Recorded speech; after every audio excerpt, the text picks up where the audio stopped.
Good morning, good afternoon, good evening, and welcome to The Nest. It's October 8th, 2020, and I'm Jim Chu, streaming live with innovators and investors from around the world. Here on The Nest, we host investment pitches every Thursday at 9 a.m. Pacific Time, 5 p.m. London Time, and our goal is to connect entrepreneurs in emerging markets with angel investors worldwide.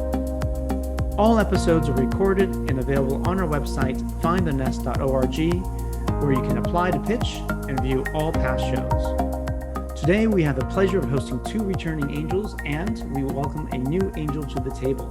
You'll hear from two promising startups from Nigeria, one providing merchant rewards and the other making gas stations more intelligent.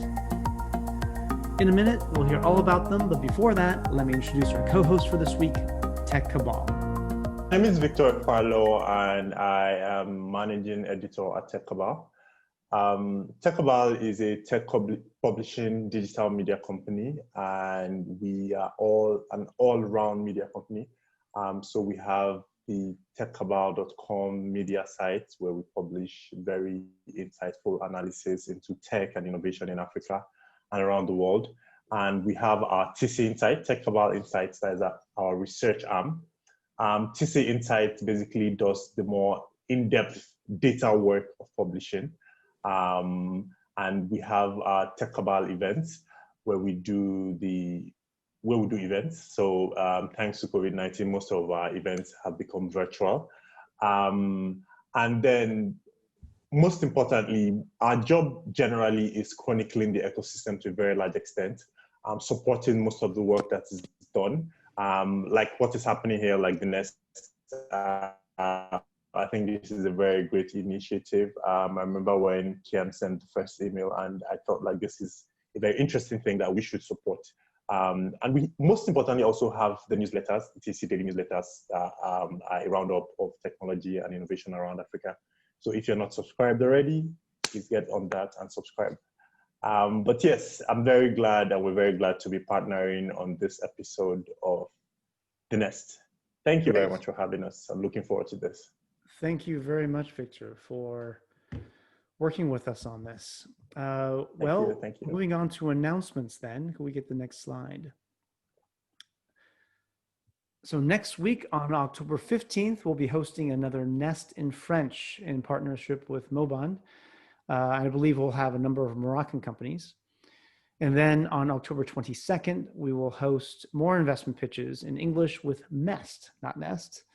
And October 29th, we'll have another session of Nestcast Live. For those of you who haven't attended in the past, Nestcast Live, we host open dialogues about topics relevant to investing in entrepreneurship in emerging markets. And we do it on the Nest each month. So every Thursday, same time, same place. Last month, we discussed whether venture capital is the right model for Africa. And this next time, we'll hear from all of you on how to get more local investors in emerging markets involved in startup investing. So join us next week, same day, same time, same link on Zoom, and then certainly on Thursday for Nestcast Live in late October. Speaking of Zoom, please do put yourself on mute if you're not speaking so we can minimize interruptions. But we do want to hear from you. So use that chat box. This is an interactive forum, and we left it open on purpose. So use that chat box to talk to others watching the show, make comments, and ask questions. In the meantime, please introduce yourself. Tell us what you do, who you are, which country you're from, and what brought you to the Nest. Great. Let's introduce the angels. Dave, I think you're new to the Nest, so since it's your first time, would you please start with introductions? Welcome. Thanks. Thank you so much, Jim, and everyone here. I'm Dave Meister. I'm managing partner at 18 Ventures with my partner, Nick Talreja. I'm also a venture partner at a fund called J Ventures, which is based in the Bay Area and is a collective of the Jewish diaspora and kind of like Founders Collective or Village Global in that sense. And the reach is far beyond the Bay Area, but invests in Jewish and non-Jewish founders alike. I'm formerly trained as an attorney, so I worked on Wall Street at a law firm called Sullivan and Cromwell, doing mostly fintech work and M&A and other related transactions. And I have experience at Cooley in Palo Alto, doing emerging companies work, VC, startups, things of that nature. Shortly after that, I left the law world to start 18 Ventures. I'm happy to be here, excited. Thank you. Great, and great to see a combination of skills, the legal and the investing part of it come together. So that's great to have you here. Vishal, welcome back to the Nest. Thank you, Jim. Delighted to be here. My name is Vishal Agarwal. I run a proprietary investment firm called Full Circle. We principally do three things. I invest in startups, principally focused around the sub-Saharan region. And that side of the portfolio has really grown. I have some commercial real estate in my portfolio and a late enthusiast in the hospitality. I'm a former PwC partner, energy senior leader. Delighted to be here again. Great. And I'm curious, I know you're based in Nairobi and you're Kenyan, but to what extent do you invest in companies in other parts of Africa or even other emerging markets? Oh, I all Africa all day long. So I have a 30-ish portfolio roughly today, and it's all Africa. Jim and I, along with Raj, are investing in something in Francophone now. I have had digressions outside the continent, and my brother Raj is largely to blame for that. But I'm giving myself a lot of therapy every day to just not do that and focus just on Africa. So Africa is where my heart belongs, and this is where I live. So this is where my focus is. Great. Glad to have you on the Nest again. And the infamous Raj. Well, thank you for the introduction. I'm not sure how to take that, but also have a background in law. So it's quite interesting that two recovering lawyers here with David, with Vishal in the middle. So I'm Malaysian by origin, but I've lived in the UK for the last 30 years. My day job is at Dentons, which is the largest law firm in the world, but my focus at Dentons is helping to develop our Africa practice, but also because of my background in Southeast Asia and the Middle East, I have connectivity in those countries. I was a partner between 2000 and 2010, focusing on energy infrastructure and private equity. And then when I sort of stepped down from the partnership, I now spend about 1/3 of my time on managing my portfolio, which is about 30 odd investments, couple of funds, split about half and half between Europe and Africa. Very, very engaged on the continent, co-invest with people like Vishal, obviously Jim, yourself, and a whole bunch of other angels, and really excited to have come on to the Nest in the early stages and seen it grow to become a wonderful platform that it is today. Great. And since you have been with the Nest for so long, how many companies, Nest featured companies, have you invested in? So I think I'll be one, two. One and hopefully sort a of third with yeah, the West African. It will be three, hopefully, yeah, shortly, yeah.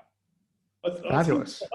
Perhaps some more, right? Because there were some that we've already invested in that came to the Nest. So maybe yes. Right. Yeah, okay. If you count Camp that came to the Nest, then I'm already invested in that. Then the Sesso is also on the Nest. So maybe 5, you take that into account, yeah. Gotcha. Great. Well, welcome back. We're really glad to have you, and hopefully we'll give you some more opportunities to invest as well today. All right, and it looks like we have the results of the poll as well. As it looks like we have, as always, strong representation from Africa, and we also have quite a few folks from the US, or North America at least, and some from Europe as well. Okay, well, welcome everybody. Now over to the entrepreneurs. Simeon and Ayodeji, are you ready? Are you guys both here? Yes, I am. Great. Well, before we get started, let's go over the rules a quick second. Each of you will have 5 minutes to present, and then another 15 or 20 minutes for questions and hopefully some discussion on a deal. So keep in mind, we will cut you off at 5 minutes. So please help us respect the time, and then we can have a good discussion about investing. All right, over to you, Simeon. My name is Simeon Ananobi, co-founder, CEO at Thankucash, a company, a product of connected analytics, where we help emerging market businesses and banks with data infrastructure and loyalty platform. So what's the retail size of the African market? I know to alarm everybody to know that it's about $500 billion.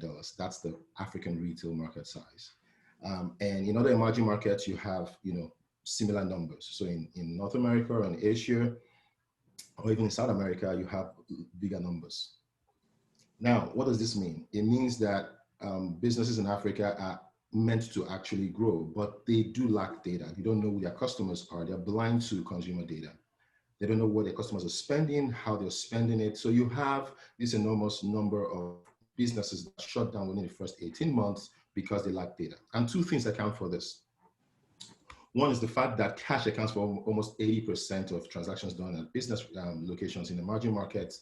And two, loyalty infrastructures are so expensive. So the big box stores are actually the ones that acquire this retail platforms, the loyalty platforms. Now, and that's why we created Thankucash. Thankucash is a platform that sits in between a normal purchase place where customers earn rewards for every single purchase across multiple merchants, and businesses get the tools that they need to actually grow. Let me tell you how it works. So a customer pays with cash or card, USSD, transfers, or whatever they pay with. They simply enter their phone number into a regular device that is present at the merchant location and instantly gets an SMS alert showing them the amount of rewards they've actually earned for that purchase. Now, businesses get tools, actionable insights and analytics on our dashboard and our mobile app.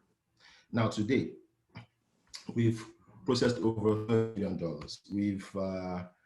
We have an active user base of about 200,000, completing over 800,000 transactions. And we have a revenue of about 300,000 in just about 15 months of activity. Our business, our customers come from 3 different retail platforms. First, individual customers that earn rewards from every single purchase they make. Secondly, retail businesses that use our platform to actually acquire, reward, and retain loyal customers. And thirdly, bank partners or companies that use our platform to actually get actionable insights on cash transactions and things that they would naturally never have access to. Also, they use our platform as a fast services to their businesses. So banks, for instance, will use it to provide it to customers as a bespoke solution for retail acquisition. How we make money simply, we take a commission off every reward. To date, we also charge a SaaS fee to the businesses for features like SMS pushes and different other things that we use. And we also have negotiated contracts with banks.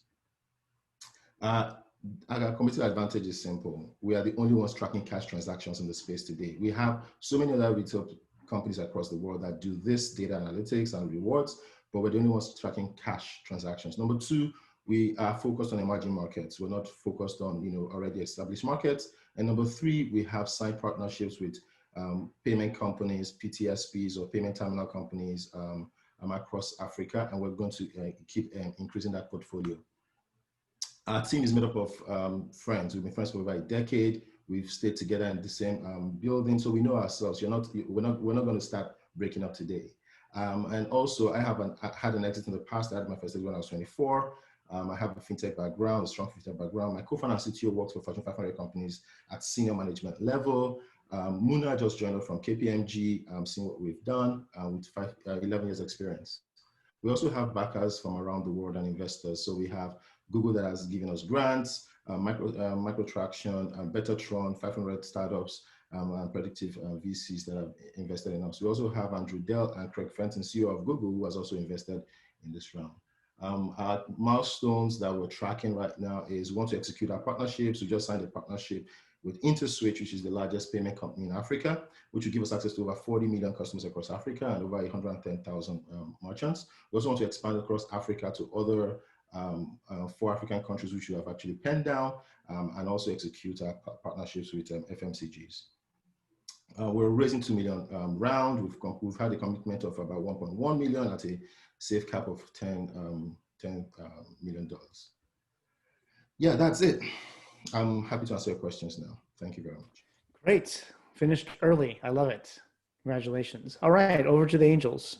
Comments, thoughts, checkbooks?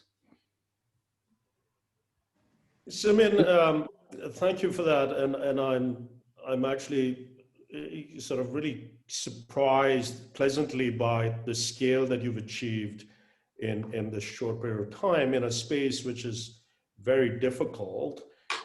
Talk to us, if you will, about the revenue mix between your SaaS model and your normal retail model. And then, if you will, also give us a sense of customer acquisition costs. And then if I could ask you a third, use that as well, use my time as well, which is how do you convert, what is the conversion rate from a reward standpoint? As an, are your customers really using is the end user really using the rewards from these customers of yours? So give us a sense of those three things, if you will. So first, yeah, so when it comes to the split of how we make revenues, up until September, it was 100 in terms of individual commissions that we take. And we weren't charging retail businesses for the SaaS platform. We just launched the SaaS platform afterwards, after so crunching some data and actually getting feedback from merchants on exactly what they want. So we are billing them from October 1st.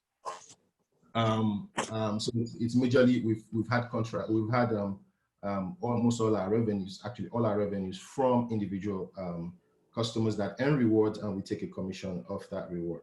We just launched our SaaS model based off of feedback from merchants saying they want more. They use our platform for other things. So for instance, they use our platform for staff theft and control. They use our platform for knowing which of their staff has done which transaction, and they use it for appraisals. They use our platform for direct SMSing customers and emailing customers. They use our platform for even bank reconciliation, so they know which banks have done these transactions and all that. So with that, we started, thinking of how do we charge for this data that they use supplementary to our platform, and that's why we started our freemium model, basic model, and premium model for SaaS fees. The banks, we've negotiated a fee with them, but we've actually just started. So the first bank, I mean, based off exclusivity, based off of issues with privacy, I cannot divulge their names, but we've just signed a deal with them, and they are paying a negotiated contract that we've had with them for using our platform for their rewards and stuff like that. So hey, can I interrupt you for a second? I realize you can't tell us names, but have you got a regional or multinational bank signed up, a non-Nigerian multinational or regional bank signed up? No, so we just started conversations with EcoBank. So I can mention that because we've not tied the deal yet, but we started conversations with them. They're the only regional in code that we have with so far. We have with other banks, like I can't really mention their names, like I said, but I mean, if we have one-on-one talks, I mean, I'll be able to divulge that based off an NDA, but I can mention names of the ones that we've signed up based off the fact that we can commit that. Yeah, so aside that, our CAC, when it comes to customers, is our CAC cost is about $0.2. And we make upwards of $6 to $8 of that. So it's actually very high for us. From what we've seen in the past 15 months, taking off that as our lifetime value of a customer. Then sorry, Simeon, can I just stop you, because that's an important point, right? So your customer acquisition cost is 0.2, so 20 cents. Yeah. But your lifetime value of a customer, can I understand your lifetime value of a customer is $6 to $8? Yes. And what's your churn per customer? What's your churn rate for customers? So we have a churn of about 15%. And the reason why we have the churn is, so when we first started the platform, we weren't directly getting customers. We were using the merchants to get the customers. So for instance, a merchant signs up, uses our platform, the customer's on board, and we get up to 3,000, 4,000 customers just use the platform because they walk into the store, and the barrier to entry is very simple. So for instance, they walk in, they see a device like this, they put in their phone number, instantly they are registered, and they start getting SMSs from us saying, hey, you have 1,000 Naira from this merchant, or you have 1,000 Naira from that merchant, and we give them other things like hey, you can spend your money across multiple merchants. So and you can also earn across multiple merchants. So we directly engage them, and that's what we spend money on. We don't spend money directly in acquiring the customer. We spend money making sure we follow up on the customer. And because of the kind of transactions, we don't directly affect how much the merchants put. So a merchant, for instance, can charge 3%, it can give 3% in rewards, or can give 10% in reward, depending on what category of that merchant. So what we've seen is superstores and big supermarkets would typically give between 1.5% and 3% in terms of cashback rewards, while service companies or eateries would typically give between 7 and 12%. So it depends on what kind of percentage we get based off of that, and we take our revenue off that. So if they go into Chicken Republic, say, or whatever it is, and get 10%, they can take that 10% and go into a supermarket and spend that 10%. Is that right? Yes, it's a multi-merchant platform. Yes. So isn't Chicken Republic going to be a bit pissed off that they've given away 10% and this person is using their 10% somewhere else? How does that work in terms of incentives? Okay, so that's the old thinking, and that's what we're trying to change. The belief is that Chicken Republic owns that customer, which is not true. The fact is, I as a person, or you as a person, Raj, you're going to cut your hair probably next week. You're going to go to the cinema. You're going to go to a restaurant. You're going to go to Chicken Republic. You're going to go to buy gas. You are everybody's customer. You're not just one person's customer. But the question is, how do we maintain a community of customers where everybody can benefit? Let me remind you, what we're trying to do is actually to stop businesses from shutting down. So there's an impact to that. If a business knows that I only have 100 customers, but down the road, the cinema house down the road has 1,000 customers trooping in. How do I give my 100 customers to this cinema house? And how does the cinema house also share this 1,000 customers they have with me? So automatically, both businesses now have 1,100 customers. And that's what that's the psyche we're trying to create in people. It's just one customer. So I understand psychology. So does the business have to get a new piece of hardware or to invest in something that? No, so how your regular stuff. Okay, got it. So what we did was we built an API and we connected directly. So we didn't go straight for the customers. And if I take you back to the journey, when we first started to prove the MVP, we built everything out. So we went to China, we bought a device, we built an app, we put it on the device, and we started with Dana Airlines, for instance. And we were like, hey, Dana, you're not getting customers, we could help you get customers. And they were like, okay, no problem. Let's see how it works. So what we did was we put this device at the airport with Dana, and we told every customer that actually earned. What we did was we did a partnership with Dana and said, pay me 5%, which you normally give to your officials or your partners. Now they give us that 5%. We give the customer instantly. Once they use the device, they instantly get 3.5% in cash. So we don't even tell you 3.5%. We tell you just earn $1,500, and you can use your $1,500 to buy coffee within the airport while you're waiting for your plane. So that created an advantage. But what we noticed then was that we needed to scale. To scale, we needed to now figure out how do we connect. So in interviewing the merchants, we were like, what is it that you have that every other merchant has? We realized it was a payment terminal. So we went to the banks, we went to the terminal companies, and we said, hey, let's do a partnership and let's work with that. It was a bit difficult at first, and what we did at the beginning was we paid them to even integrate. But after seeing the fact that, wait, every minute they were getting emails from merchants saying, update us. So for instance, there's one of our biggest clients, for instance, that had 400 terminals updated in one day. The bank had to now start having conversations with us like, wait, you mean, this thing works, we don't know about it. And that's how we actually got, attractions from the banks. So we've seen a lot of modifications to our platform based off of feedback from the customer. So for instance, banks don't get access to cash transactions. But with our service, they can now do cash evacuation services with merchants. So for instance, a merchant has done 10 million Naira today.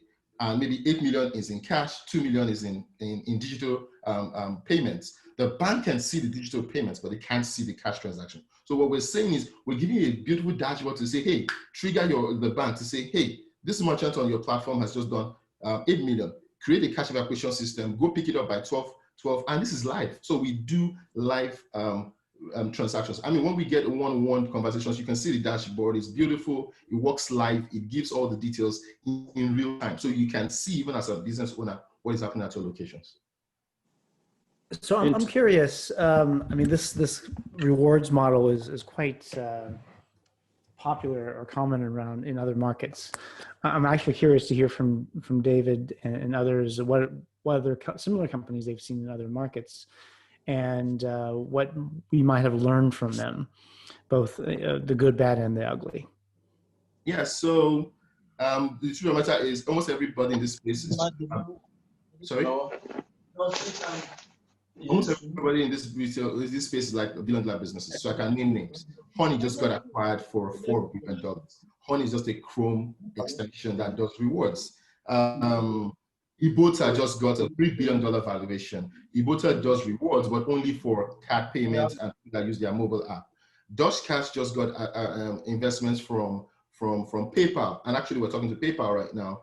PayPal that bought Honey is also talking to TechCabal, which does the same thing. The idea is, but most of them are actually focused majorly on big box stores. And I understand, because small stores, you have more cash payments, you have things that you can't track, you have values you can track, but it's a huge market. It is astronomical when it comes to what you can achieve, because everybody wants to save money, everybody wants to do stuff. And the fact is, the customer would look for any way to save money. Card companies are having issues right now because they can only do physical, like one-off cards. So for instance, Bank of America would give me a service off my card, but I can't use that almost anywhere. I can only use it on Bank of America. So it becomes non-interesting. So for instance, in the UAE, we see Shukran. Shukran is doing exactly the same thing that we're doing, and it's actually expanding across the Middle East. So that is what we're trying to achieve. We're trying to achieve that for Africa. It has never been done in Africa, where you have multi-merchant rewards platform connecting, and I believe that's why I'm here today, to make sure we grow as fast as we can. So Jim, to answer your question, I haven't seen this in the UK yet. I mean, here it's just, I mean, I just find collecting rewards is just too painful, right? Because you have different cards, different things. So I just don't bother. So I like the model, and I like the fact that you get cash to spend in different places. But one question I had for you, Simeon, off the back of that is, I mean, how difficult is this for someone else to come and do the same thing? What's your mode? What's the barriers to entry? And give us a bit of your traction since you started. Okay, so the last box, the black box, that shows you how we are defensible. We're trying to tie up partnerships as fast as we can with devices. So for instance, the manufacturer of this device just invested in us in this round. So they've just decided to invest in us, and that ties us in. So they have over 40,000 terminals scattered around Nigeria. They have about 1,000 terminals in Ghana. So for us, it is how do we tie all the payment links so that if anybody's going to come into that space, they need to talk to us. We are trying to create this defensible shell where we tie partnerships with, an interest rate, for instance. We tie partnerships with the banks. We tie partnerships with credit card companies. Unlike big companies in the West that would need you to just have a MasterCard or a Visa card, and they would integrate with that or use an app. In Africa, in Asia, it doesn't work that way. There's cash. People don't really look at mobile apps that much, except their WhatsApp, Twitter, or Facebook. Nobody's geared towards using so many mobile apps. So we're not focused on that. We're focused on using SMS, using USSD, and tying up all the defensible market defensibility you can get via partnerships in the space.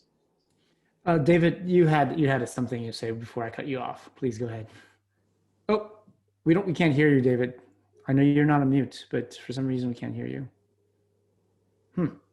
We lost you. Well, oh, there you go. No? Say something again. I'm here. Oh, yep, there you are. Go ahead. All right. So I think this is a bit of what we'd call a clone to a certain extent to some companies in the US. So we do see a lot of these companies in the US. Some of them are at your local coffee shop where you're collecting stars. Others of them this resembles some hybrid of that with like a cashback credit card. and I think that's fine, right? You know, you're an amazing entrepreneur. Africa is a massive market, and there's no reason why, you know, we in the US VCs call these just clones. I mean, they're derivative, but there's nothing wrong with that. They're amazing companies and they have a lot of value.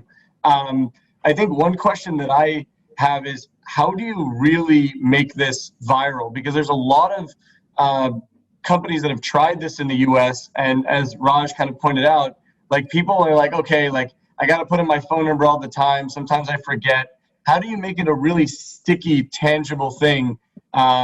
With you've got some traction, but you know, I assume even in Lagos, you have a long way to go to kind of become a commonplace. So my question is, why the attention to other African markets when you haven't really conquered Lagos yet, at least from what I can tell? Yeah, that was a very good question, David. I had the same question. Why are you going to 4 other countries?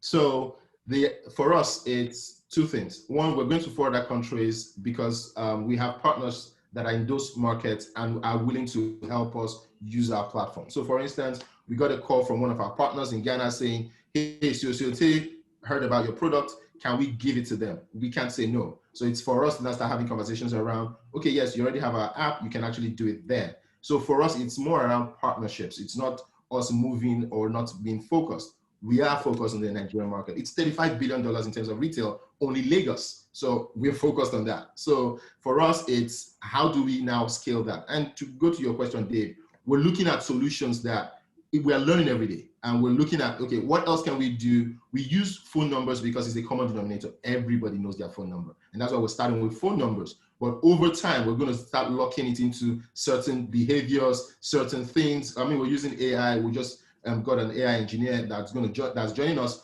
And the idea is, what else can we do to actually know this customer? Like once you just work in, is it a QR? When QR becomes very known, is it our mobile app? Like we're trying to just follow the market. We don't want to preempt the market. We want to learn as we go. And for now, mobile phone numbers is the only thing customers remember. And we actually we pivoted to mobile phone numbers. We started with generating card numbers, and the feedback was, I can't remember my card. I always keep my card down, you know, in the house. I forgot it this way. And we actually had a customer that was irate because he couldn't get his points at Dana Airlines because he forgot his card, and he was very irate about it. We had to let go some money just so that he could calm down. But we now asked him, so what would you have? But you have my phone number. Why are you not using my phone number? And he just clicked, wait, if you're going to use phone numbers, let's use phone numbers for now. Once it gets to the market where we have to expand into other things, we definitely will do that.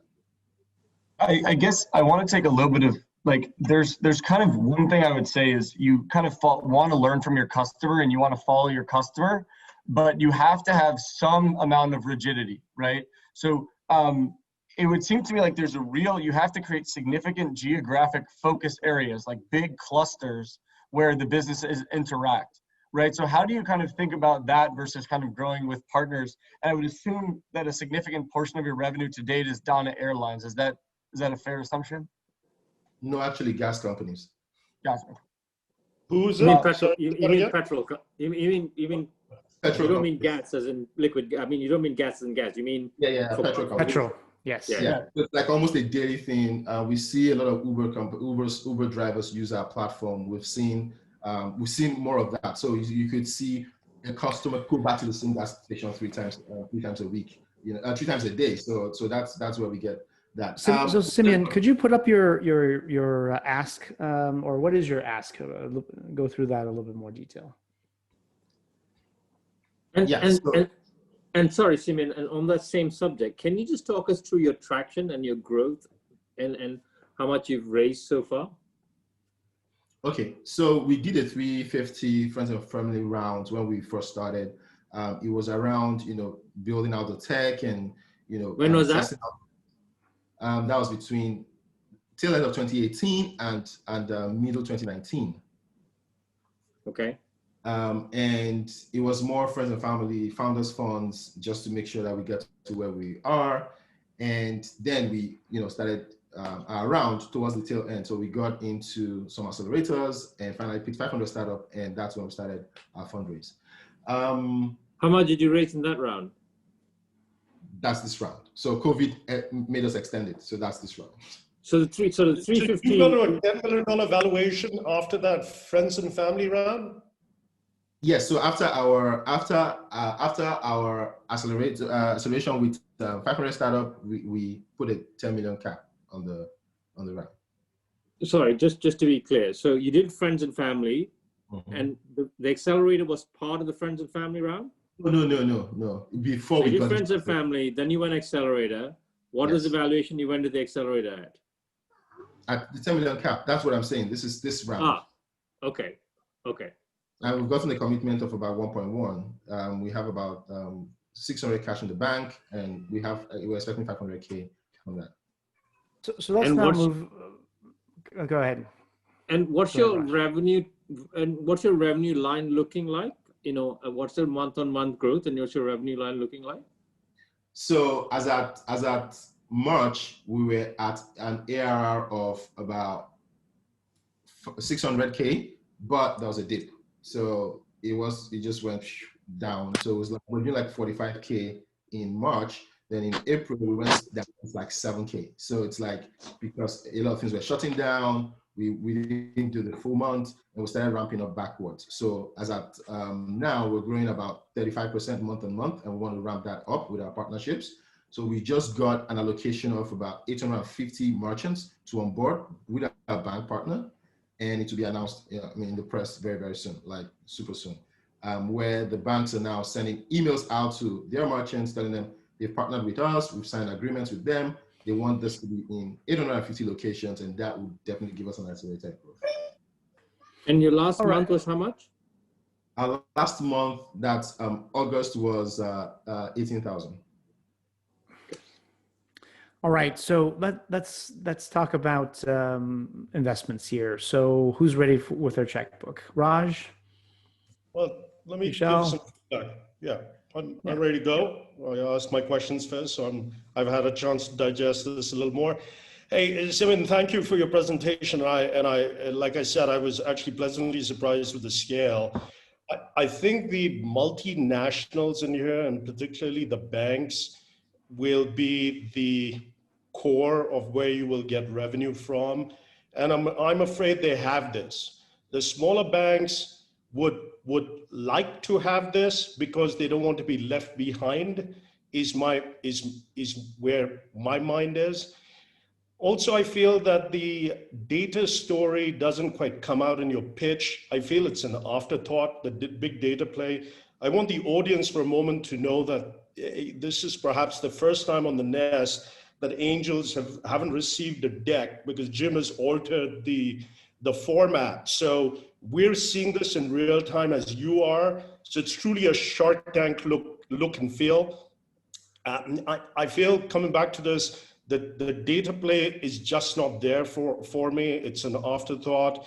I don't see you solving a real problem in this whole rewards game. And then lastly, my sincere feedback to you is you're actually poor value to an investor. At $10 million cap at this stage, you're poor value to an investor. In order for someone to actually get 3 to 5 times at Series A, you need to be at about a third of where you are today. That's my feedback, and for that reason, I wouldn't be investing today. Thank you very much for that, Vishal. And just before we go on to the other angels, please vote if you haven't voted already on the poll on whether you would invest in Thankucash. Dave, Raj? I'm happy to go. Go ahead, Dave, please, go, Raj. go I'm ahead, the new kid on the block. Go ahead. So, Simeon, first of all, I thought it was a great presentation. I thought you answered it very well. I love the idea, right? Because I think, forget for a moment that it's a copycat idea, but I think, to be able to, as you probably know, 90% of transactions in Africa are still in cash, and to be able to capture cash is good. My reservation is very similar, and you won't be surprised because Vishal and I tend to invest together. But my reservation is on valuation and how easily you will build a moat, right? So So so coming back to the valuation point, and one of the questions I was going to ask you is, how did you get to a $10 million valuation? And maybe you can answer that later. But if you say it's a 10 million valuation for effectively what is kind of a just after pre-seed, it seems high, which means that, if you're looking at, as Vishal said, if you're looking at a Series A, you've got to, for me as a seed investor, I'm looking at Series A for at least a 4 to 5 times money, right? So that means it's a $50 million investment valuation at Series A. And with your current traction of $18,000 a month, I'm struggling to see how you're going to get to that. I'd love, by the way, for you to prove me wrong. Okay, so please keep me in touch. But I think, and sorry, on the data point, I think there is one thing which you didn't focus on, and I don't think it's an afterthought. I just think you haven't focused on, and maybe you haven't sort of thought about how to play it here, is really the piece that's most exciting in a way with all of this is the data piece. And it looks like you haven't quite figured out how you're going to get the data piece and how you're going to sell the data piece. So that's a bit of feedback for you in terms of, when you're pitching, I think you need to focus as well, not just the revenue, but also what you're going to do with the data and how you're going to use the data and what proprietary value that data is. Can I respond to that? Please. Okay, so the entire company is a data company. We can't sell data. It makes no sense to the normal African entrepreneur. It makes no sense to the normal African business. It makes no sense to the normal African customer. You can't walk out and say, we're a data company. Everybody looks at you like, are you mad? But you have to show it. Now, the idea, for instance, our biggest customer, all he does with our platform is data. All he does with the platform. He was the only one that stayed, even when COVID shut down, he was the only one using our data to actually upsell to customers. He knew the customers were, what they were buying. For instance, the gas station, what were they doing? They were saying to themselves, okay, this guy has been buying full tank of gas every week while we were in play. It means that he has the financial balance to get cooking gas. It means that we can send diesel to his house because he probably has a diesel generator. That's what they were using our data for. They were using our data for so many other things, even in the lockdown. So we know we're a data company, but there's no way you can sell it to an African businessman that you're doing data, because it's like it's alien to them. When I pitch to an American business, it's a different pitch. We pitch purely data because they understand. So it depends. I was told I'm pitching to an African audience. If I tell the Chicken Republic we're building a data infrastructure, they're like, okay, no problem, bye-bye. But if I tell them, hey, I can help you acquire new customers, I can help you retain your existing customers using our platform, they're like, okay, sit down, let's talk. So it depends on who you're talking to, and that's why. So it's not an afterthought. We know we're a data company. We want to be able to, in future, predictively analyze where you should. If Raj calls me up and says, Simeon, I'm setting up a cosmetic store in Lagos, where should I? I want to tell you, females at this age with this kind of funding would be better placed in Victoria Island. That's what we're going. That's where we're going. But I can't pitch that to you. It makes no sense to you. What you want to just to Raj's point, you should not hide that from your investors, okay? So if you're a data company, you got to sell it to us as a data company, okay? Because here's what I took from it, that you're kind of this rewards company disguised as a fintech, trying to get money from banks, but really trying to play the retail space. I think you've got to be able to do better, my friend, because otherwise you're lost in a problem that doesn't exist. Yeah, I mean, like I said. I think it was, I'll be honest, I think it was implied. I mean, I think, he's pitching to an audience where he doesn't know who's necessarily going to be on. I thought it was implied. I picked up on it. I think at the end of the day, Honey didn't get bought for revenue. It got bought for data. I don't think he said it explicitly, and he didn't beat us over the head with it, but it was certainly there. Yeah, I get it. So I hear what everyone's saying here. From my perspective, there's two things that I want to see to invest in this company. The first is just deeper traction for this valuation. I come from Silicon Valley, where this is not a sticker shock to me. But we actually have done 2 deals we have 1 deal done, 1 deal pending in in the African landscape, and one in Lagos, based in Lagos. The traction of those companies and the entrepreneurs are strong, just like you are, Simeon. I can totally appreciate that. But my assumption is that your other investors probably took a bite out of you a little bit. And so you have this valuation to avoid over dilution. And that's understandable. So if you want, we can talk offline about kind of creative ways to restructure the cap table going forward to put you in the best position. So I think the valuation is probably driven by that, would be my guess. In terms of the business, I think the one thing I would say is, I was hoping to hear you would say, I have knocked it out of the park in Lagos, and now I'm going to Ghana. And I have a partner in Ghana that wants to pull me there, but like, I'm focused on Lagos. I was talking to a company last night in a way different field, and they said, we're going to crush New York first before we go to California. And I said, no, you want to go to California. He's like, you don't understand.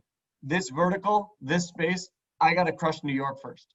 And I think that's, if I had heard that, I would be a bit more excited. But those are my two pieces of feedback. But on my conclusion about the data, I got it. I didn't get beaten over the head with it, but I got it. Gotcha. Well, thank you, Simeon. And the public response was interesting. We have close to 60% who would put some money into your company. So congratulations on a good pitch. I hope the conversation with all three of these angels continues. So thank you, Simeon, for your presentation, and best of luck with this round. Well done. Thank you very much. And thanks for having me. Thanks, Simeon. Good presentation, by the way. I liked it. Very good presentation. All right, over to the next entrepreneur. Ayodeji, are you there? And am I pronouncing your name right? Slap me if I'm not. Okay. Oh, you're doing excellent. It's Ayodeji. Okay. Okay, let me share my screen. All right, good evening, everyone. Again, my name is Ayodeji Ogundiran. I'm the co-founder and CEO at ePump. At ePump, we have a single vision, and that is to power Africa's energy infrastructure. We're doing it with a mix of, we're doing it with a mix of IoT hardware and cloud computing. What we're really doing is we're making energy distribution efficient and profitable for companies in Nigeria and across Africa. Our startup team is made up of 4 co-founders. I'm Deji, the CEO. We have Olayide, who is the COO, Gabriel, who is the CTO, and Chidi, the lead developer. We all have a combined experience of over 35 years in IT solutions and downstream oil and gas industry. Our solution is targeted at 3 industry verticals. The first ones are the gas station, and those are primary targets. For gas station, what we do is we provide real-time monitoring and control over every equipment on their forecourt, as well as over every activity that happens on their forecourts. In addition to that, we help them identify and reward their loyal customer. Our typical clients have been able to grow their business by 15% within 6 months of onboarding on our platform. The second vertical we provide solution for are fleet operators. For fleet operators, their biggest operation cost is on fuel. And what we do for them is we help them reduce this expense by up to 35% by eliminating fuel thefts and pilfering. Time will not permit me to go into details, but this is huge if you're familiar with the environment in Africa. The third thing we're doing, which we are just beginning to do, is to provide infrastructure for the payment industry. At the forecourt every year, $10 billion is spent buying fuel by Nigerians. But over 70% or even 80% of these transactions are done in cash. The other 20% is done using your ATM card, your POS. The reason this is so is because there's an infrastructure deficit. When you compare a gas station in North America to a gas station in Nigeria, there's an automation infrastructure deficit. And this is what ePump is all about. Our solution is we've built a custom IoT device, which we are able to install inside pumps, on nozzles, and in tanks to provide real-time data of what's happening with those equipment, synchronize them to a cloud server, and allow the users access them via the mobile phone or the web. As long as they have internet, they know what's going on in their business in real time. They know how much they're spending on fuel in real time. The market is huge in Nigeria. It's probably the biggest market in sub-Saharan Africa. We have 33,000 licensed gas stations in Nigeria, and we have about 5,000 other ones that are not licensed but are fully operational. Every single day, there are 4 million transactions processed at the forecourts in Nigeria. We've been around, our revenue model, we charge $1,000 on every piece of tank gauge we install. An average station has about 4 tanks. And for the pumps, we charge $250 per pump. An average station has 5, some have up to 20, but average is 5. And then for every station who we've installed our hardware for, we charge a subscription to our platform of $50 a month. On transactions we process that are not that we enable to be processed cashlessly, we charge 0.04 US dollars. We have about 3 known competitors, 2 known competitors and 1 closed alternative. But we have things that stand us out from these competitors. These are traction for the past 4 years. We've seen better growth this year. For the first 3 quarters of this year alone, we've made over $325,000 in sales. These are ask page. So up to date, we have about 350 stations. We have conversation ongoing to increase this number potentially to about 1,200 before the end of first quarter next year. Cumulative revenue since start is about $650,000. Every month we make about $33,000 on the average, and conservatively, 30% of that is it's a margin. We churn less than 5%. We've raised $360,000, and our last valuation was $5 million. We are raising another round at $10 million cap. We want to raise $2 million. The fund will be used for geographic expansion, marketing, team development, and tech development. We have other ask aside funds from the Next Angels. We are looking to integrate with banking apps and fintech solutions. We have ongoing integration with 3 banks. There are 26 banks in Nigeria. We're also looking to have engagement with petrol companies in West and East Africa. Currently, we're running a pilot in Kenya to expand our footprint. And lastly, we are still seeking introductions to investors to be able to close this round. We're just opening it, so there's no commitment yet. Thank you. Thank you very much, Deji, for a great presentation. Right on time. All right, over to the Angels. Oh, sorry, my microphone was down. Thank you very much. You're right on time with that. Great presentation. Over to the Angels. Who's going first, guys? How about you, Raj? I'll go first. Put up your hand. Let me go. I'll put up my hand.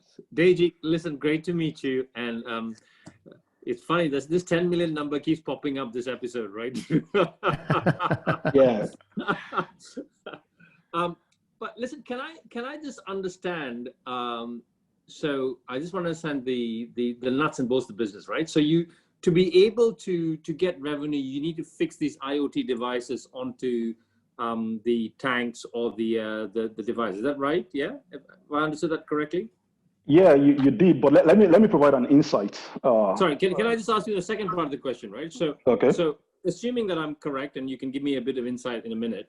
So the ability for you to then, your stickiness with customers is that once you have it installed, then question mark as to who maintains it and all that, and presumably you can tell me, but presumably once you have it installed, then people will just continue to use it. So your customers become quite sticky. So I want you to talk about stickiness, the first one. Second, I want you to tell me a little bit about how you're going about getting customers, because it looks like your customers are really about the petrol pumps, the petrol stations, the distributors of petroleum products. Is that right? So can you just talk to me about how that whole thing works? So thank you, Raj. From your introduction, you are based in the UK. Now, when you go to a gas station in the UK, you can pay at the pump, or you can go to the back office of the convenience store to make payment. However, the guy at the back office has control over every pump. He knows what's being lifted. He knows what's being dispensed. And so does the management at head office knows what is happening in that station in real time. In technical terms, we say the stations are automated, and that's called forecourt automation. In Nigeria, it is not so. So you are either at the pump and you are seeing what's on the pump. You have no means of control aside just picking the nozzle and dropping it. And if you own this business and you're not in the station, you have no idea what's going on until the manager calls you at the end of the shift and says, this is how much we've made.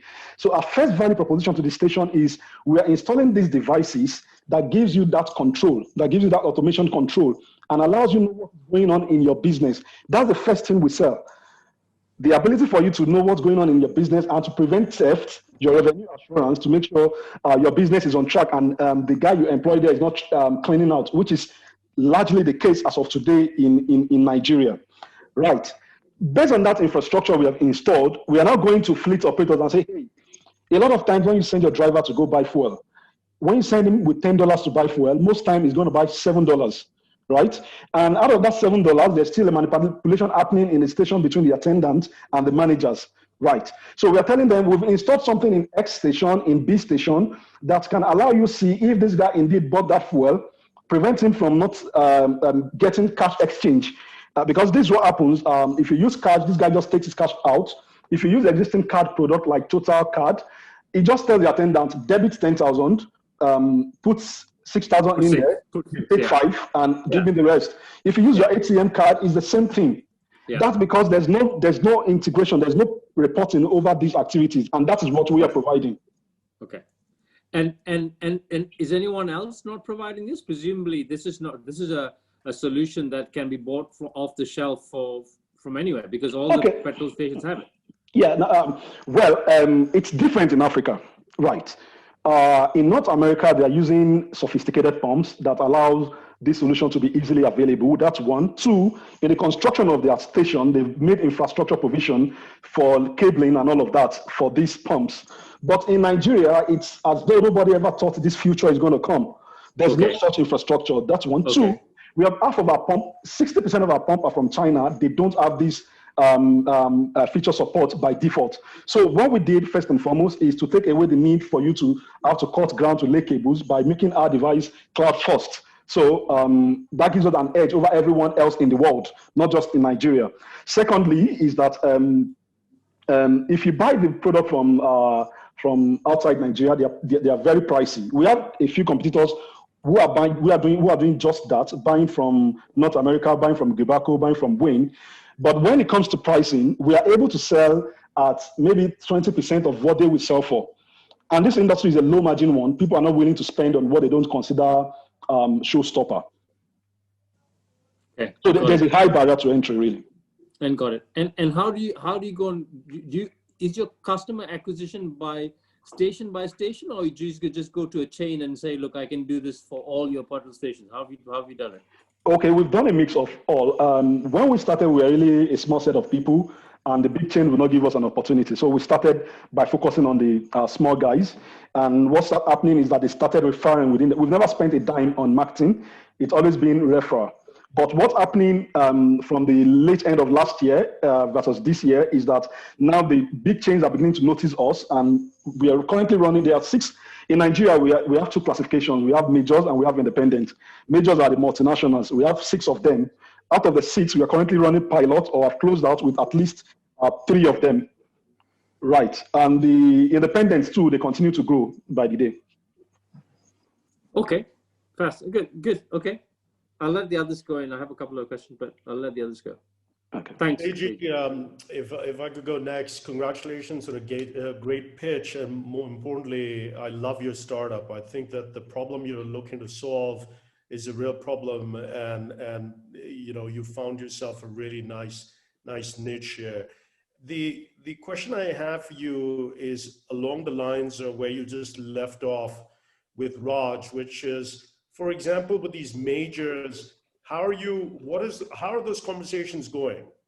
And what success rate is there? Are you able to break into a Vivo or Total or Rubis? How are you navigating that part? Are they able to endorse you down to the petrol station, which is run by a franchisee as opposed to a company-owned store? And then talk to us a little bit about, unpack for us that piece where you talked about Africa and technology, and it's not the latest technology, blah, blah, blah. is that different for the majors versus the independents? Let me stop there and let you answer. Thank you, Vishal. Okay, so I said something earlier. We started from the small guys. We started from the guy who has 1, 2, or 3 stations, and now for the majors, they run 2 types of model: the COCO and the CODO, company owned and dealer operated. So by chance we were able to, and some of them are DOCO, dealer owned, company operated. So by chance we were able to pilot with to deploy to some of the DOCOs, and you would find virtual introductions, and sometimes we're able to scale with that. Previous investors have also been able to make introductions, and when those introductions are made, when we go to pitch to them, this is what we tell them: you don't have to put any money on the table. We'll run a pilot for you and you'd see. Coincidentally, we are not the first who is trying to solve this problem. Over 10 companies have tried to solve this problem in the past and have basically closed up within 2 years. It's capital intensive, it's resource intensive. However, because we were able to go and start this from the first principle, we were able to bring the cost lower, and we're also able to bring the reliability to a very high level of delivery. As of today, we've finished pilot with 3 of the 6 majors. That's like already closing up on 50% of the majors. However, there's a twist to Nigerian market, right? The majors only constitute about 20% of these stations. The independent own 80%. The only difference is that with a major, I can talk to one guy who has 600 stations. But with the independent, well, I'll be lucky to talk to one guy who has 50 stations. In most cases, I'll talk to one guy who has 5 stations. Right. So while the focus, you're tempted to want to focus on the major because it's good for your brand, it's good for the name, it's good for you also cannot lose track of what's happening at the independent guys, because really they are the most dominant in the market. So we've had mix of both. We've had places where we get in on 1-1-1 basis. And as of today, we are talking to majors at the sea. For one of our pilots, it's already closed. The contract has been sent in. We're just waiting for it to be signed. And those have about 400 stations. For another, we're simply paired with one of the biggest payment company in Africa, InterSwitch, to say, okay, deliver an end-to-end solution, not just automation. Give us a leverage into payment. So, and that's ongoing as well. David, why don't you go next, and perhaps if there's some time, I want to talk about cost of manufacturing, etc. But David, go ahead. Okay. So thanks, great pitch. So your IoT device is something that you designed, or it's not off the shelf, right? It's something that you've designed and manufactured? That's correct, yes. And is there any advantage to your device versus the other devices kind of on the shelf? Is there any sort of intellectual property there that we should be aware of? Okay, yeah, there are. Let me. Okay, I explained something earlier. When you build a station in a place like New York, you're going to leave provision for communication. Okay, let me explain this by saying I own a company, right? And I know I'm going to have 50 computers, right? Before the penetration of Wi-Fi, you typically run RJ45 cables from each of those systems to a switch, right? Now, what happens if I've not made that provision for my office? It then means that I have to find a way to break walls, break tiles to run that cabling for that to be able to happen. Now, that is missing in 99% of the stations in Nigeria. So what we basically did is we kind of introduced the Wi-Fi alternative, saying with this, we don't need to run that cabling. That looks simple, but it helps us overcome the initial resistance, because to do that civil work, it takes about 3 days. No station wants to close its shop for 3 days because it wants to introduce new technology, right? So we're able to start right from I can get to a station and be out of that station in 1 hour. Our deployment takes about 20 minutes per pump versus days that our competitors take. That's one. 2 is that the pricing off the shelf just doesn't work for us. The pricing is such that you're going to buy one switch. You call them forecourt controllers. This forecourt controller will control all pumps. So you to control all the pumps at the same price if you have 1 pump or if you have 16 pumps. But the reality is that a lot of the stations have 5 pumps, 6 pumps, like that. And if you're telling this guy to pay $10,000 to buy a single component, he's looking at it from the perspective of, I have 5 pumps. Why am I paying $10,000? But we are able to go to them and say, okay, you know what? It's not. You're not going to be incurring redundant cost. You're going to be paying for what you need. You have 2 pumps, I'll sell you 2 devices. You have 3 pumps, I sell you 3 devices. And I'll do it fast. I'll sell it to you far cheaper at a fraction of what you spend with the nearest competitor. The only thing we don't manufacture currently are the tank gauges. And that's because the safety licensing and all of that is quite capital intensive and is a long process. We might do that later on if we think it's still worth it. But currently we have a distribution agreement with one of the newest manufacturer, and we are the sole distributor for West Africa. Got it. And so I guess the answer is yeah, that makes sense. What is the typical sales cycle for like kind of the smaller folks and the middle tier folks and the larger folks? The only reason I ask is because it sounds like you've been working on this challenge for some time. Yeah. And you've recently made tremendous progress, which is great. 3x year-over-year growth, it looks like. What do you think took so long, and why is it different now? And why is the sales cycle, where is it now, and why is it changing, or whatever? Okay, so for the individual guy, we can close a deal over one phone call in most cases, because what works for us the most is referral. An existing client tells his friend, this is how I'm doing it now, and these are the results I'm getting. He puts a phone call to us, and usually we'll close it in that one call. For the mid guys to the large guys, it can go anything from 2 months to, we have a pilot running now currently from before the beginning of COVID, so that's like since March thereabout, and it's still ongoing, although we're about closing that. Now, but there are some things that is changing in the industry landscape that is still things to our favor. Prior to now, the government was heavily subsidizing petroleum products, especially petrol. And this means that stations don't really need to optimize their service to be profitable. They were getting profitable from when the product lands into the country versus when it gets to the hand of the customer, right? But now it's deregulated, and it means that stations now need to be more efficient. They need to close more gaps to be able to run a profitable business. And again, they have a slightly larger margin than they used to have when government was muscling the price, and it's making them look more into what can they do to optimize their services. Then the industry had a bad name, not the retail industry. The automation industry had a bad name because the other people who attempted to do this failed woefully and at a huge price to the industry. So we met with that resistance when we just started. But we're at a point where, well, it's now industry knowledge that we are about the best when it comes to this, and nobody doubts that. I think the concern people have sometimes is to say, "Oh, guys, you are small. What assurance do I have that you'll be here in the next 5 years? No, this is not a 2-month, 3-month relationship. We've never churned any station. What we have churned is the fleet guys. Once you install in the station, you are there for as long as your service runs. Nobody wants to commit to something they're not sure about. And what we're doing to solve that is we are engaging in partnerships, and that's helping. Thank you.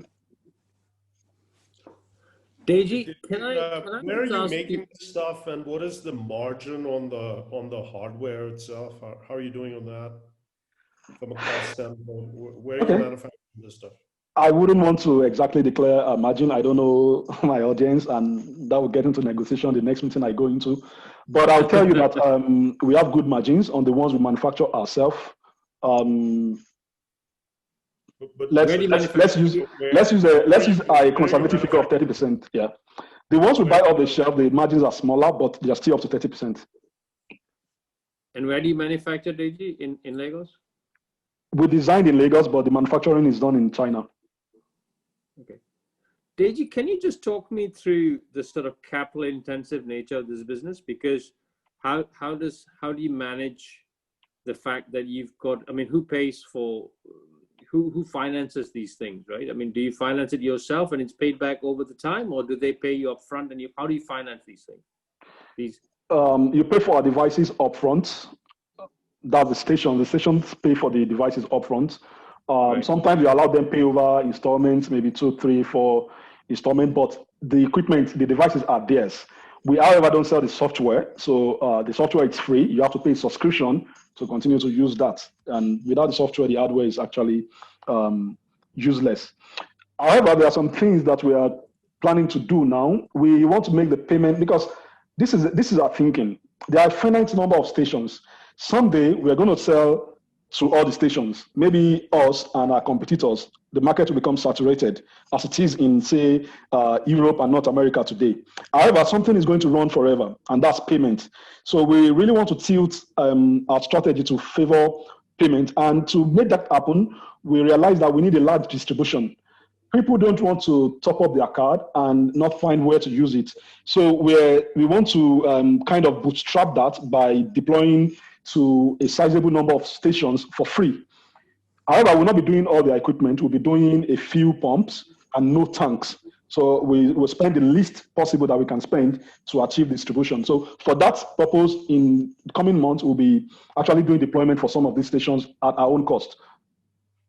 Deji, just on that point, have you considered partnering with a financing partner and sharing some of the margins? So if I'm the petrol station, I feel like Deji's company is giving me this device for free, and whatever I give back to you in terms of the subscription cost, monthly, etc., is covers for the cost of the actual device which you share with your financing partner.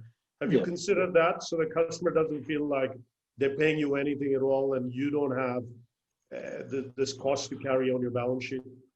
Yes, we have that in the pipeline. I can't announce it yet because the contract has not been signed.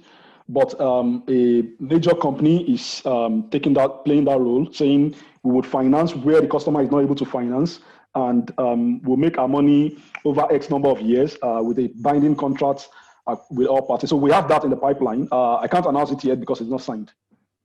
But the next 2 weeks, we should definitely have a chat as well, because Untapped is very much focused on asset financing, especially for these IoT PAYGO devices. We essentially lend on the back of IoT. So let's have that conversation, maybe even before the next 2 weeks.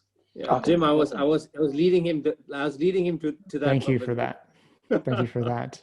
So switching a bit, thank you very much for all the feedback from the angels. Love to hear what you guys think about investing, who's ready to invest. And while you guys are talking about that, please, audience members, feel free to vote in the poll on whether you would invest in ePump. Go for it. Anybody who's ready to pull out a checkbook?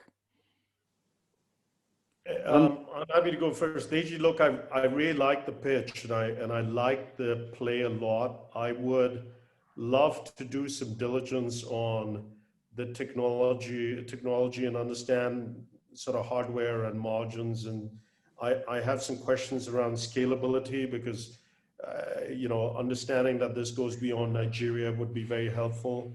But in principle, I would love to explore this further, subject to diligence. We're open to that. Thank you. Great.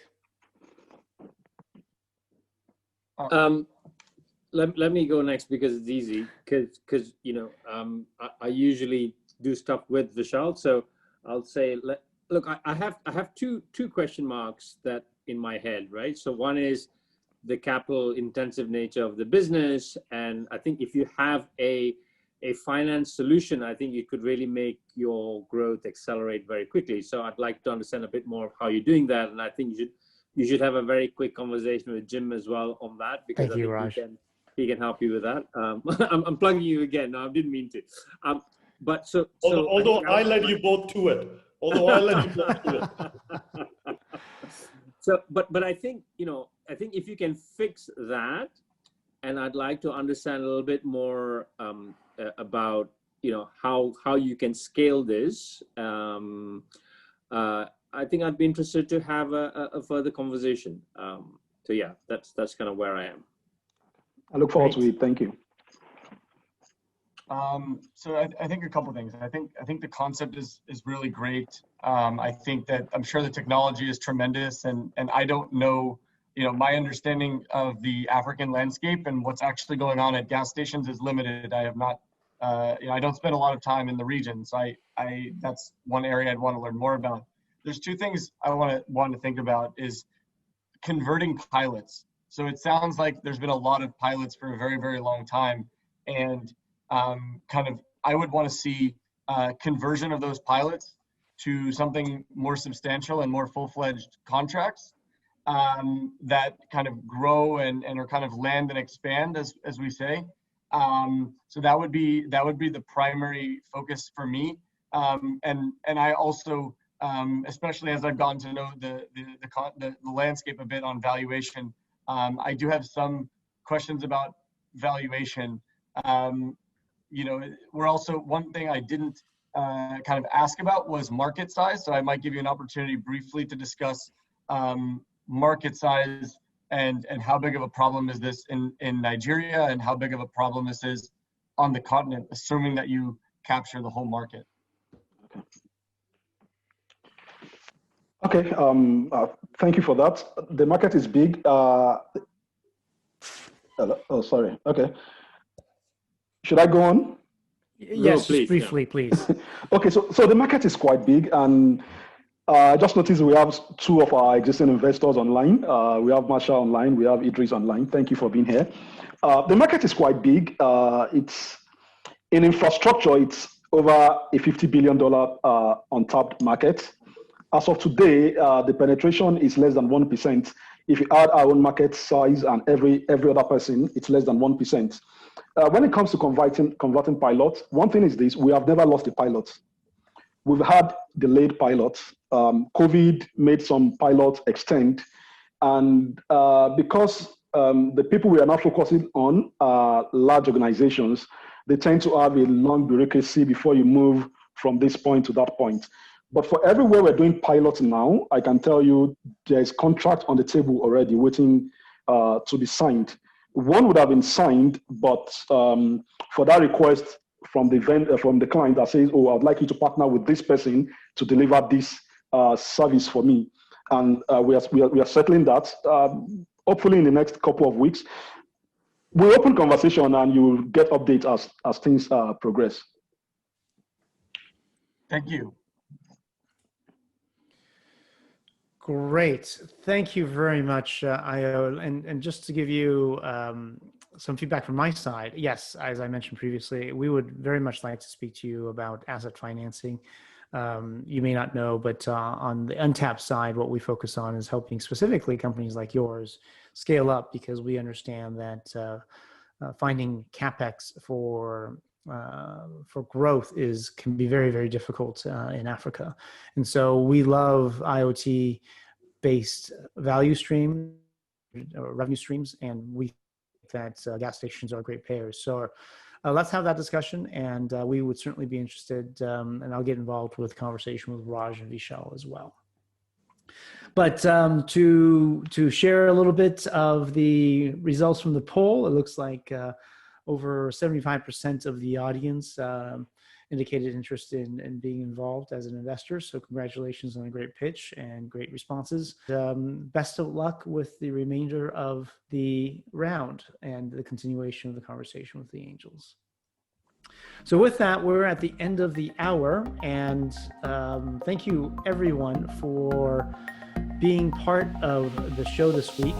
And just wanted to note that we have all the links and past episodes at findthenest.org. So if you're ever wondering how to get onto the Nest, just go there and you'll always find the latest link to register or join live on the show. And please join us for investment pitches every Thursday at 9 Pacific time, 5 p.m. West Africa time, and 7 p.m. East Africa time. Next week is the Francophone session. The week after that is the session with Nest. And the week after that is Nestcast Live, where we'll talk about how to get more local investors investing in technology startups on the continent. Thank you again, and we hope to see you next time. Thanks, everybody. Thanks, Jim. Okay. And thanks to the Nest team again. As Vishal said, it's some great companies, and production is getting better all the time.